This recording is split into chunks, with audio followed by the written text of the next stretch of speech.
SSC physical টেষ্টত প্ৰত্যেক দিনাখনেই যিমান কেণ্ডিডেট পাছ কৰে তাতকৈ বেছিকৈ ফেইল কৰে ৰানিঙত।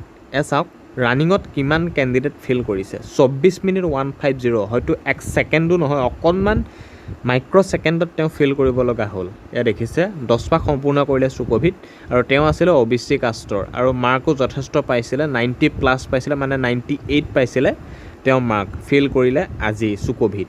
আৰু ৰানিঙৰ ষ্টাৰ্টিং টাইম আৰু ফিনিচিং টাইম দেখিছে 24 মিনিট অকণমান ছেকেণ্ডৰ কাৰণেতো 1 ছেকেণ্ড নহয়, মাইক্ৰ' ছেকেণ্ডত তেওঁ ফেইল কৰিছে। পাছ যিমান কৰিছে সেই অনুপাতে ফেইল কৰাৰ সংখ্যা বেছি। এতিয়া নিশ্চয় গম পাইছে কি হিচাপত কেণ্ডিডেটবোৰ ফেইল কৰিছে। সকলোবিলাক ডিজিটেল হ'ল, যে টাইম টু টাইম সেইটো হিচাপত হৈছে, যে 24 মিনিট যে 24 মিনিটে ইমানে কেণ্ডিডেট ফেইল কৰিছে। আৰু আগন্তুক দিনত যাতে কেণ্ডিডেটবোৰ ফেইল নকৰে, নিজৰ ওপৰত বিশ্বাস ৰাখি যিমান পাৰে সিমান স্পীডত ৰানিংটো কৰিবলৈ চেষ্টা কৰিব।